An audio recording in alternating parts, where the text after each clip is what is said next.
Hello everyone, this is Ahmed Hussain and you are watching AMU studios के episode.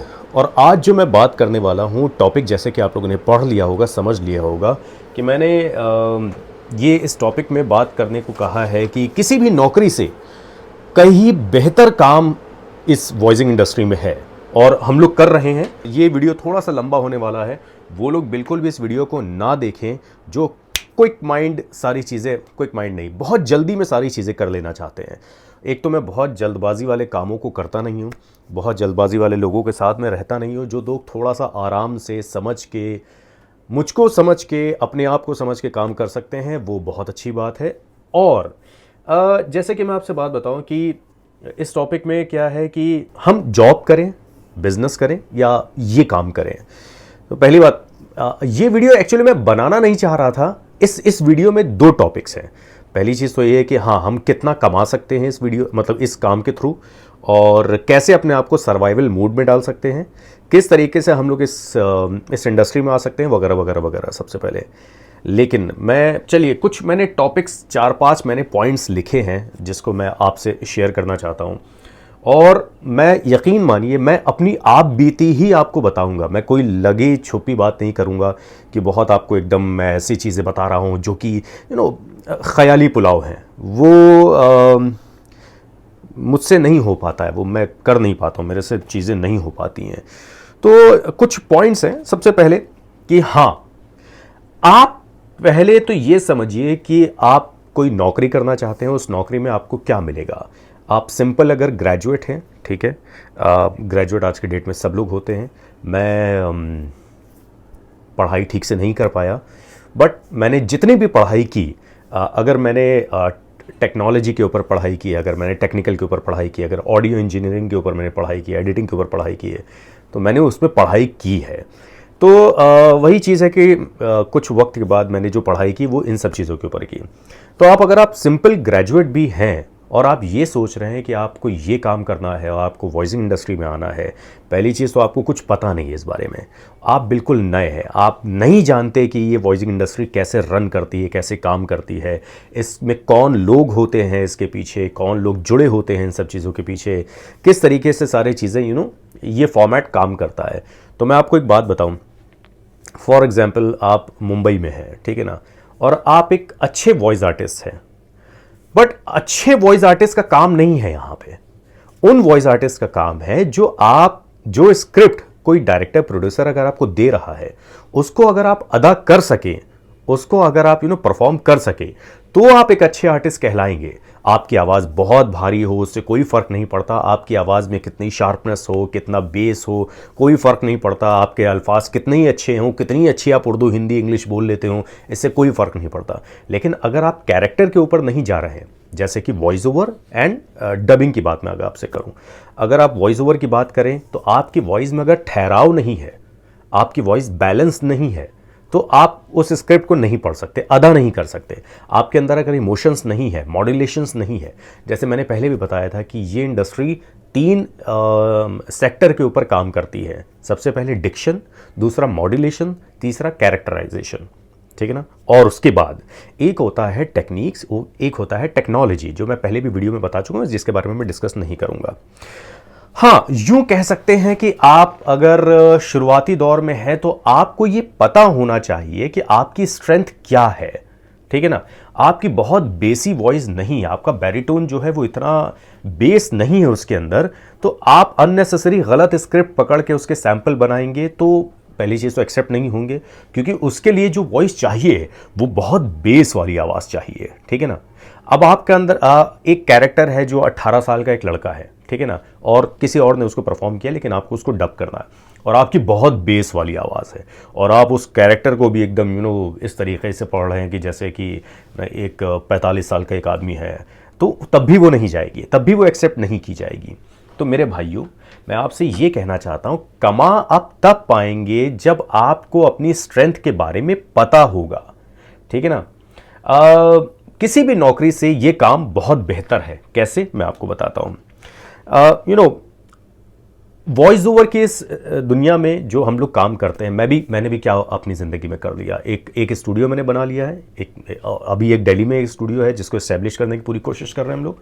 Who knows आगे क्या होगा मुझे भी नहीं मालूम है, यहाँ का क्या होगा मुझे नहीं मालूम हो सकता मैं किसी तीसरे शहर चला जाऊँ। मैं काफ़ी वक्त बॉम्बे में था, बाद में मैंने अपना स्टूडियो लखनऊ में बनाया और लॉकडाउन के बाद काफ़ी सारे काम हुए। ट्रेनिंग सेशन में भी मैं आया, मैंने लोगों को ट्रेन भी किया, लोग मेरे पास भी आए, ट्रेन भी हुए। उसमें से बहुत सारे लोग जो थे वो इस काम को नहीं कर पाए, परस्यू नहीं कर पाए, और बहुत सारे लोगों ने काम किया और वो लोग काम कर भी रहे हैं। तो मैं एक चीज़ आप लोगों से कहना चाहूँगा, वो ये है कि सबसे पहले आपको अपनी स्ट्रेंथ को पहचानना आना पड़ेगा। अगर आप अपनी स्ट्रेंथ को नहीं पहचान सकते हैं कि आप एग्जैक्टली ऐड बहुत अच्छे कर सकते हैं, आप वॉइस ओवर बहुत अच्छा कर सकते हैं, आप डबिंग बहुत अच्छा कर सकते हैं। मैं सीरियसली आपसे बता रहा हूँ, बहुत सारे ऐसे डबिंग आर्टिस्ट हैं जो वॉइस ओवर नहीं कर पाते, जिनको एक बैलेंस टोन की ज़रूरत है, उनके पास में वो बैलेंस टोन नहीं है। बहुत सारे वॉइस ओवर करने वाले लोग, मैं माफ़ी चाहता हूँ, हम सब के बहुत आदरणीय गुरुजी, मैं कान पकड़ के उनका हमेशा नाम लेता हूँ, हरीश भिमानी साहब, ठीक है ना। मैंने उनको आज तक कभी डब करते नहीं देखा, डब इन द सेंस यानी किसी कैरेक्टर को डब करते नहीं देखा। क्यों? क्योंकि उन्होंने अपनी आवाज़ को जो एक टेक्सचर बना लिया है, वो डबिंग के सेक्टर में नहीं जा रहा है। उसमें एक कैरेक्टर की ज़रूरत है जो वो नहीं कर पा रहे। मैं बिल्कुल अपने आप को मैं तौबा करते कहूँगा कि उनके बारे में ये बात कर रहा हूँ। वो हम सब लोगों के बहुत सीनियर हैं, वो हम सब लोगों के ऐसे आदरणीय हैं, ऐसे पूजनीय हैं, जिनके यकीन मानिए उनके पैर छूने चाहिए। इस इंडस्ट्री को उन्होंने इतना सब कुछ दिया है, लेकिन वो डबिंग नहीं कर पा रहे। क्यों? क्योंकि उनका जो एक टोन बन चुका है, जो उन्होंने अपने एक टाइप कास्ट कर लिया अपने आप को, तो उससे उनको प्रॉब्लम हुई। तो ये पहचानना आपको बड़ा ज़रूरी है कि आप बहुत अच्छा क्या कर सकते हो, क्योंकि इन सब चीज़ों के स्टूडियोज़ भी अलग अलग हैं। डबिंग के स्टूडियो अलग हैं, सिंगिंग के स्टूडियो जहाँ पे म्यूज़िक रिकॉर्ड होता है, जहाँ पे वोकल रिकॉर्ड होता है, उसके अलग स्टूडियोज़ हैं। जहाँ पे वॉइस ओवर रिकॉर्ड होता है, उसके भी अलग स्टूडियो। वैसे तो सारे काम सब में हो जाते हैं, जैसे मेरा ही स्टूडियो, मैं तो बहुत सब कुछ कर लेता हूँ उसमें। लेकिन जो स्पेशलिस्ट होते हैं, आप डबिंग के लिए आप जा रहे हैं और आप जा रहे हैं वॉइस ओवर वाले के पास में, तो वॉइस ओवर वाले का जो दिमाग होगा ना, वो आपके उस कैरेक्टर को ढूंढने की कोशिश करेगा, उस पॉइंट को ढूंढने की कोशिश करेगा जो वॉइस ओवर में काम होती है, क्योंकि उसका कान सेट हो चुका है। वैसे बहुत सारे रिकॉर्डिस्ट भी ऐसे हैं, मैं उनका नाम, किसी का नाम नहीं लूंगा यहाँ पे, ये सिर्फ मेरे तजुर्बे हैं जो मैं आप लोगों को बात बता रहा हूँ। तो क्या है, सबसे पहले आपको अपनी स्ट्रेंथ को जानने की, समझने की ज़रूरत है कि आप बेहतर क्या कर सकते हैं। वरना क्या होगा कि बहुत सारी चीज़ों को जब आप हासिल करना चाहेंगे तो चीज़ें आपके हाथ से निकल जाएंगी। दूसरा पॉइंट, यानी कि आपको स्ट्रेंथ अपनी समझने की ज़रूरत है। दूसरा पॉइंट, आप कहाँ काम करते हैं। आप दिल्ली में काम कर रहे हैं, आप मुंबई में काम कर रहे हैं, आप अलवर में काम कर रहे हैं, आप अंडमान में काम कर रहे हैं, या किसी और सिटी में काम कर रहे हैं। इस सब से भी बहुत इफेक्ट पड़ता है। आप YouTube के लिए काम कर रहे हैं, आप Facebook के लिए काम कर रहे हैं, आप गवर्नमेंट के लिए काम कर रहे हैं, आप किसी कंपनी के लिए काम कर रहे हैं, इन सब चीज़ों से भी बहुत इफेक्ट पड़ता है, ठीक है ना। मेरे बहुत सारे ऐसे लोग हैं जानने वाले जिन्होंने 10 साल न्यूज़ में काम किया, वॉइस ओवर किया न्यूज़ का, न्यूज़ रीडिंग की। आज की डेट में बेचारे वो लोग, माज़ल्ला कहना नहीं चाहिए कि आज की डेट में उनको एक कैरेक्टर नहीं पकड़ पाते हैं। उनका हर कैरेक्टर में एक न्यूज़ का कैरेक्टर जाता है, जैसे कि वो न्यूज़ पढ़ रहे हैं, ठीक है ना। तो आप लोगों को एक टाइप कास्ट नहीं होना है। Typecast in the sense यानी कि अलग अलग वेरिएशन के ऊपर काम करते रहना है, और ये काम करने के लिए आपको लोगों के साथ जुड़े रहना होगा। अगर आप दूसरों के साथ काम नहीं कर सकते हैं तो आप वेरिएशन नहीं ला सकते हैं, क्योंकि हर डायरेक्टर, हर प्रोड्यूसर, हर चैनल, इवन आप ये उठा के देखिए कि नेशनल ज्योग्राफिक जो एक चैनल है, उसकी डॉक्यूमेंट्री करने का पैटर्न एक अलग है, हिस्ट्री चैनल के डॉक्यूमेंट्री करने का पैटर्न अलग है, डिस्कवरी का अलग है। अलग अलग चैनल्स के अलग अलग पैटर्न्स हैं, वो उनको ब्रेक नहीं करते हैं, ठीक है ना। लेकिन अगर आप एक ही तरीके से काम करते रहेंगे तो जाहिर सी बात है कि उसमें प्रॉब्लम आएगी। तो वेरिएशन के ऊपर काम करना आप लोग शुरू करिए। दूसरा, वही जैसे मैंने बताया कि हर डायरेक्टर के साथ, माफ़ी चाहता हूँ बात कट गई थी, हर डायरेक्टर के साथ अगर आप काम कर रहे हैं तो हर डायरेक्टर की सोच अलग है, उसका तरीका अलग है, सिस्टम अलग है। तो अगर आप 10 डायरेक्टर के साथ में काम करेंगे, डबिंग डायरेक्टर्स हो गए, चाहे वॉइस ओवर के डायरेक्टर्स हो गए, उनके साथ में अलग अलग लोगों के साथ में काम करेंगे, तो क्या होगा कि आपको उनकी सोच के साथ काम करने का मौका मिलेगा। तो जैसे कि अखबार होता है, आप एक ही तरह का अखबार अगर पढ़ते चले आ रहे हैं, आप दैनिक जागरण अगर आप पढ़ते चले आ रहे हैं, फॉर एग्जांपल दैनिक जागरण, आप 10 साल से दैनिक जागरण पढ़ रहे हैं, अब जब आप हिंदुस्तान पढ़ेंगे तो आपको उसकी राइटिंग, उसका लहजा, उसका टोन, उसका तरीका, सब कुछ आपको डिफरेंट मिलेगा, तब आप उससे कनेक्ट नहीं कर पाएंगे, ठीक है ना। इसलिए मैं कहता हूँ कि आप लोगों को वेरिएशन के साथ में, अलग अलग लोगों के साथ में काम करना पड़ेगा अगर आपको वैरायटी के साथ में काम करना है। तो आप सर्वाइवल स्टेज में आएंगे तब आपके लिए ये फील्ड सही है। वरना क्या होगा कि अगर आप मान लीजिए अलवर में बैठे हैं, अलवर में कितने ही स्टूडियो होंगे, ठीक है ना। लखनऊ में 4-5 गिनती के स्टूडियो जो ये काम कर रहे हैं, उसमें से भी अल्लाह मालिक क्या क्या काम होता है वो मैं जानता हूँ सबके, कौन कितना स्ट्रेंथ है और किसके अंदर कितनी रिकॉर्डिंग की ताकत है और कौन कितना क्या कर सकता है। लोग मेरे बारे में भी यही बोलते होंगे। खैर, तो अभी क्या है कि अब वहाँ पे एक डॉक्यूमेंट्री का काम आया और काम करने वाले 100 लोग हैं, तो जाहिर सी बात है कि फिर वो उन 100 लोगों में जब आपका नंबर आएगा, जब आपकी बहुत अच्छे ताल्लुकात होंगे, तब सारी चीज़ें होंगी। अब यहाँ पे बात आ जाते हैं कि एक बहुत इंपॉर्टेंट, आज मेरे पास फ़ोन आया, मतलब ये आज नहीं आया, ये कई दिन से चीज़ें चल रही हैं। सर मैं वॉइस आर्टिस्ट बनना चाहता हूँ या चाहती हूँ और मेरा बचपन का सपना ये है, तो मैं क्या करूँ? तुम्हारे बचपन का सपना अगर ये है तो ठीक है ना। अरे भाई, वॉइसिंग इंडस्ट्री में आप आना चाहते हो तो वॉइसिंग इंडस्ट्री में वॉइस ओवर सबसे आखिरी का पार्ट होता है, सबसे एंड प्रोसेस होता है। राइटिंग डिपार्टमेंट में आप आइए, आप कंपोजिटिंग में आप आइए, फिर उसके बाद में कंटेंट क्रिएशन में आप आइए, फिर उसके बाद साउंड्स में आप आइए, फॉलीज में आइए, साउंड इफेक्ट्स में आप आइए, ऑडियो इंजीनियरिंग में आइए, पॉडकास्टिंग में, मतलब पॉडकास्टिंग तो मैंने गलत नाम ले लिया। फिर उसके बाद वॉइस ओवर। मैंने भी जो शुरुआत की थी वॉइस ओवर की, वो मैं तो पहले एडिटिंग करता था। मैं तो बेसिकली, मैं जो मेन काम जो मेरा है, जिसमें मेरा हाथ बहुत अच्छा सेट है, मैंने सास बहू के सीरियल्स आप ले लीजिए, क्राइम पेट्रोल ले लीजिए, सीआईडी ले लीजिए, और दुनिया भर के जो वो आते थे एपिसोडिक जो होते थे, 1 डे 2 डे वाले एपिसोडिक जो होते थे, जो रोज़ आते थे, डेली सोप वगैरह, मैं उसको एडिट करता था। मैं टीवी कमर्शियल एडिट नहीं करता था। टीवी कमर्शियल एडिट करने वाले अलग हैं, प्रोमो एडिट करने वाले, प्रोमो डिज़ाइनर अलग हैं। इन सब चीज़ों में एडिटर सारे काम नहीं कर सकता, स्पेशलिस्ट होते हैं उस काम को लेके। फिर उसके बाद में हम लोग पैचेस में आए, पैच इन द सेंस यानी कि रिकॉर्ड करना। तब हम लोग मिक्स भी नहीं करते थे, मास्टर भी नहीं करते थे, सिर्फ रिकॉर्ड करके रख देते थे, वो कोई और होता था। फिर उसके बाद धीमे धीमे फिर राइटिंग में आए, समझ में आया कि क्लाइंट के पास अगर जाना है तो एक राइटिंग का सेंस होना चाहिए, वरना क्लाइंट को हम समझा नहीं पाएंगे और ना हम उसकी बात समझ पाएंगे। तो इस बात को समझिए, ज़रूरी नहीं कि वॉइस ओवर ही आप लोग करें। और फिर उसके बाद आपका दिमाग जो होगा वो सिर्फ वॉइस ओवर के बारे में सोचने लगेगा। अगर आपकी राइटिंग स्किल अच्छी नहीं है, आप किसी और का नहीं, मतलब माफी चाहता हूं, अगर आप खुद का लिखा अच्छा नहीं पढ़ सकते हैं तो दूसरे का लिखा क्या खाक पढ़ेंगे आप? तो एक राइटिंग स्किल आपके पास में होनी चाहिए कि एक वर्ड से पूरी कहानी कैसे बनाई जा सकती है, एक वर्ड से कंटेंट कैसे बनाया जा सकता है। आज मेरे पास में अगर एक रिफाइंड ऑयल का एक ऐड है जो अभी मैंने किया है, उसका एक ऐड मेरे पास में है, तो उसकी राइटिंग क्या होनी चाहिए? क्योंकि राइटर जो होते हैं वो बहुत लंबा लिख देते हैं भाई, उनका कलम जो है वो रुकता ही नहीं है, और वो ऐसी ऐसी चीजें लिख देते हैं जो कि बोलने वाली राइटिंग में नहीं आ सकता। अच्छा, राइटिंग भी 2 तरह की होती है, एक लिखने वाली राइटिंग होती है, एक बोलने वाली राइटिंग होती है। इसको समझना बड़ा एक ज़रूरी है। डबिंग में आप जा रहे हैं तो आपको कितने मीटर के ऊपर आपको काम करना है, कैरेक्टर आप कितना पकड़ पा रहे हैं, सांस को कितना इनहेल एक्सहेल कर पा रहे हैं, क्योंकि है तो वही 2x2 का रूम। अब उसमें आपको दौड़ना भी है, उसमें आपको मारना भी है, आपको उसमें आपको सारे एक्सप्रेशंस देने हैं। अब आपको एक्सप्रेशंस नहीं पता होंगे, साउंड इफेक्ट्स नहीं पता होंगे कि जो भी आप अपने मुंह से निकाल सकते हैं, तो कैसे काम करेंगे? तो अगर इस फील्ड में आप आना चाहते हैं, कोई नौकरी छोड़ के अगर इस फील्ड में आप आना चाहते हैं, फुल टाइम करियर अपना देना चाहते हैं या पार्ट टाइम आप इसको करना चाहते हैं, तो आपको सीखने की ज़रूरत है। उन सारे एक्सपेक्ट्स को, उन सारे पॉइंट्स को आपको सीखने की ज़रूरत है, स्पेशलिस्ट के पास जाने की ज़रूरत है। मैं ये नहीं कहता कि आप दौड़ के मेरे पास आओ, आप जिस किसी के पास भी जा रहे हो, ये ज़रूर देखो कि वो क्या काम कर रहा है, कितना काम कर चुका है, उसकी स्ट्रेंथ क्या है। अब मैं आपको बात बताऊं, चेतन शशिथल साहब जो हैं, वो भी हमारे आदरणीय हैं, गुरु हैं। मैं तो उनको इस इंडस्ट्री का एक ऐसा सितारा मानता हूं जो कि सुपरस्टार है डबिंग और वॉइस ओवर इन सब चीज़ों को लेके। वो एक सेशन के 1 घंटे के चार्ज करते हैं 10,000 रुपये, लेकिन यकीन मानिए उनके अंदर वो क्वालिटी है कि अगर वो आउटपुट देंगे तो बड़ा अच्छा देंगे, ठीक है ना। कई ऐसे हैं जो इंस्टीट्यूट खोल के बैठे हैं जिनको अलिफ लाम लट्ठा कुछ नहीं पता है, ठीक है। उनको साउंड इंजीनियरिंग नहीं पता, उनको वॉइस ओवर के बारे में नहीं पता, उनको डबिंग के बारे में नहीं पता है। क्यों? क्योंकि वो ये काम करते नहीं हैं।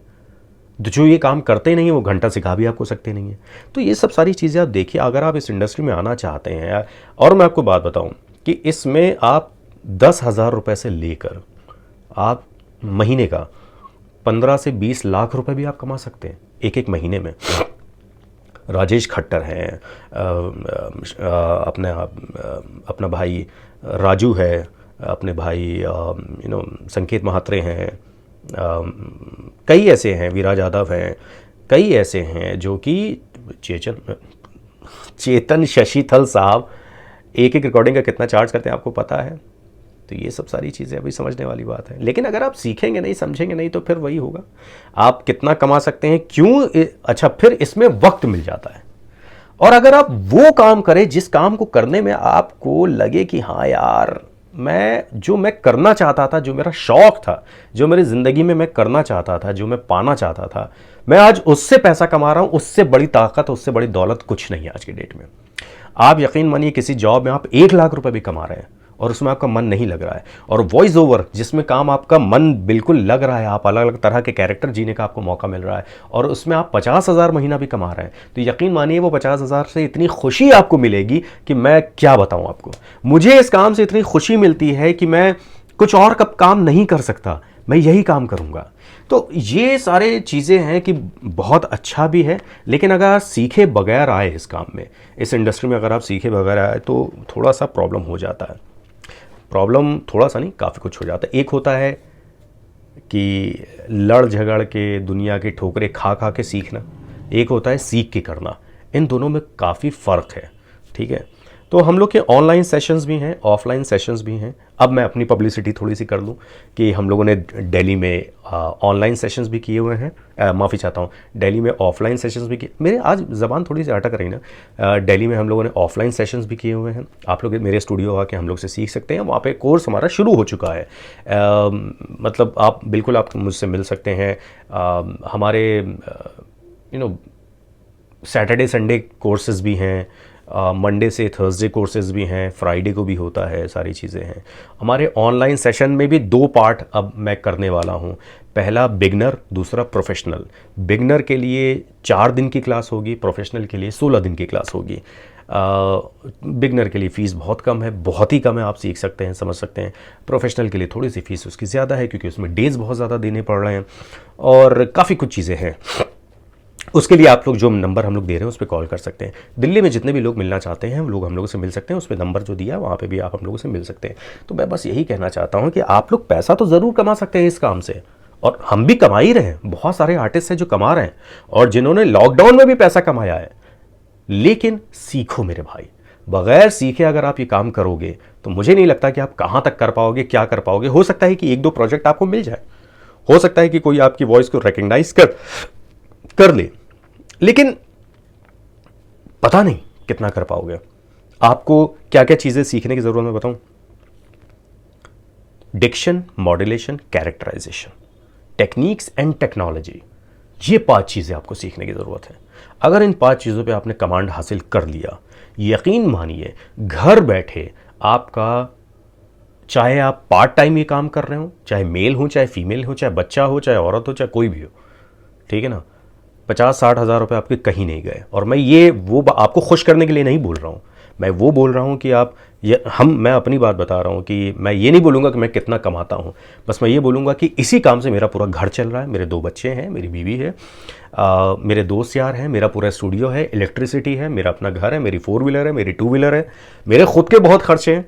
तो ये सारी चीज़ें मैं कर पा रहा हूँ और मेरे पास वक्त भी है लोगों से मिलने का, बात करने का, सोशल नेटवर्किंग करने का, बहुत सारी चीज़ों करने का मेरे पास वक्त भी मुझे मिल जाता है।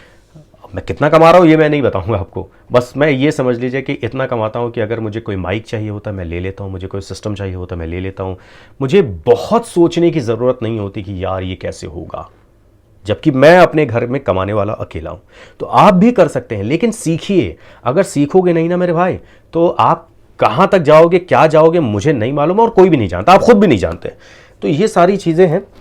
कितना कमा सकते हो मैंने आपको बताया ना कि 10,000 रुपये से लेके अगर आप खाली यूट्यूब के लिए भी काम करते हो, यानी कि दूसरों के चैनल पे अपनी वॉइस देने के लिए भी, तो आपको पता तो होना चाहिए ना कि वो साउंड कैसा बनना है, ठीक है ना। डिक्शन सीखेंगे, कैरेक्टराइजेशन सीखेंगे, मॉड्यूलेशन सीखेंगे, टेक्निक सीखेंगे कि वॉइसेस को किस तरीके से हम लोग मोल्ड करते हैं, वॉइसेस को किस तरीके से हम लोग एक पैम्पर करते हैं, वॉइसेस को किस तरीके से हम लोग अपने काबू में लेकर आते हैं। फिर उसके बाद किसी भी नौकरी से वाकई में बहुत अच्छा काम है ये। और कुछ बातें मैं आपको और बताना चाहूँगा कि आप किस लेवल पे आप काम करना चाहते हैं, ये एक पॉइंट है। आपकी स्ट्रेंथ क्या है, आप क्या बहुत अच्छा कर सकते हो। आप हो सकता है राइटिंग बहुत अच्छी करो तो ट्रांसलेशन का काम आपको बहुत अच्छा मिल सकता है, तगड़ा काम आपको मिल सकता है। इंग्लिश से हिंदी में ट्रांसलेशन का काम बहुत है, हिंदी से इंग्लिश में ट्रांसलेशन का काम बहुत है, हिंदी से बंगाली, गुजराती, तमिल, ये क्रॉस लैंग्वेज चलती रहती है हर जगह, हम लोग के पास भी आती है। तो हम लोग खुद दूसरे को देते हैं, क्योंकि मैं ट्रांसलेट नहीं करता हूँ तो वो काम मैं दूसरों को दे देता हूँ। और जैसे मैंने आपको बताया कि ज़रूरी नहीं कि आप वॉइस ओवर करो, आप पहले इस इंडस्ट्री को समझो, सीखो। और मेरे भाई आपको मैं एक बात बताऊं, अगर किसी भी काम को सीखने के लिए आपको पे तो करना पड़ेगा, फीस आपको देनी पड़ेगी, चाहे वो कहीं भी आप जाइए, ठीक है। आप रास्ते ठोकरे खाते रहोगे तो ऑटो के भी तो पैसे आपको देने पड़ेंगे, इसलिए सीख लो। वो छोटी सी फीस आप दे दो, आप वो सोचोगे कि क्यों मैं पैसा दूं, मैं तो ये कर सकता हूँ। लेकिन स्पेशलिस्ट के पास, स्पेशलिस्ट क्यों होते हैं भाई, क्यों बनते हैं? इन्हीं सब कामों के लिए तो बनते हैं कि आपको सिखा सके, बता सके, आप जो गलत कर रहे हो उसको समझा सके। तो वीडियो थोड़ा सा लंबा हो गया, मुझे ऐसा लगता है कि आप लोगों को मैंने थोड़ा ज़्यादा ज्ञान दे दिया क्योंकि मेरे पास क्योंकि मेरे पास रोज़ 8 से 10 मैसेजेस, कॉल्स, मेल्स आते हैं जो ये कहते हैं मैं वॉइस आर्टिस्ट बनना चाहता हूँ, लेकिन कोई ये नहीं बता रहा है मुझे कि उसके अंदर की खुद की स्ट्रेंथ क्या है, ठीक है ना। मेरे पास जितने भी स्टूडेंट्स आते हैं मैं सबसे पहले यही पूछता हूं कि आप क्या कर सकते हो, पहले मुझे वो करके दिखाओ, फिर उसके बाद हम लोग बात करेंगे। हर स्टूडेंट एक जैसा नहीं होता है, हर कोई अलग जैसा होता है, ठीक है ना। तो चलिए मुझे दीजिए इजाज़त। मुझे लगता है कि आप प्लीज़ मेरी बातों को माइंड ना करिएगा, लेकिन अगर आपको काम करना है तो सीखना पड़ेगा, वरना ये इंडस्ट्री आपको एक्सेप्ट नहीं करेगी। और ये इंडस्ट्री जो है एक्सपैंड हो रही है, इसमें अपॉर्चुनिटीज़ निकल रही, और अभी मेरे जीते जी, जैसा मैं समझ रहा हूँ, मेरे जीते जी ये ख़त्म तो नहीं होने वाली है, क्योंकि वॉइस की हर किसी को ज़रूरत है। आपका चेहरा आप नहीं दिखाना चाहते, आप अपनी आवाज़ दिखाना चाहते हैं, बिल्कुल दिखाइए। मेरा चेहरा अगर आपको अच्छा लगता है तो देखिए, नहीं तो मेरी बात तो सुनिए एटलीस्ट। और दिल्ली में हम लोग मिलते हैं। अभी इस दौरान जितने भी लोग मुझसे मिलना चाहते हैं ना, एक कप चाय मुझे ऑफ़र करो। शाम को मैं फ्री होता हूँ, दिल्ली में कैनॉट प्लेस में चायोज़ में हम लोग बैठ के बात करेंगे। 80 रुपये की एक चाय आती है, वो बैठ के हम लोग डिस्कस करेंगे कि क्या कर सकते हैं। एक टाइम डिसाइड करेंगे। अरे यार, मैं क्यों तुमसे बात नहीं करूँगा कि मैं क्यों तुमको राय नहीं अच्छी दूंगा। कोर्स करना है नहीं करना है वो बात की बात है, सबसे पहले डाउट्स क्लियर करो कि भाई ये कैसे कर सकते हैं, ये क्या हो सकता है, वगैरह वगैरह। तो चलिए मुझे दीजिए इजाज़त। जितने भी लोग दिल्ली में मुझसे मिलना चाहते हैं कॉल करें, और अननेसेसरी जो इस इंडस्ट्री में नहीं आना चाहते ना वो बिल्कुल भी कॉल ना करें, वो तो वैसे भी वीडियो नहीं देखेंगे। बस मैं ये कहना चाहता हूँ भाई, मैं कोई आप लोगों के लिए सेलिब्रिटी या हवा नहीं हूँ। मेरी बातों को सुनिए, समझिए जो मैं कहना चाह रहा हूँ। अननेसेसरी मेरी बातों को आप लोग गलत वे में मत निकालिए। बहुत सारे ऐसे लोग हैं जो मुझसे मेरा नेगेटिव सोचते हैं, मतलब मेरी बातों को नेगेटिव सोचते हैं। मैं इतना बुरा आदमी नहीं हूँ भाई। तो मुझसे मिलना चाहते हो ना, आओ, बिल्कुल मिलेंगे, बात करेंगे, बैठेंगे। यार क्या दिक्कत है यार, क्या परेशानी है, ठीक है ना। बैठेंगे, दोस्ती करेंगे, और क्या कर सकते हैं। मैं तो सबसे मिलने के लिए तैयार हूँ, और देखते हैं कि फिर क्या हो सकता है। तो अभी फ़िलहाल तो मैं दिल्ली में हूँ, और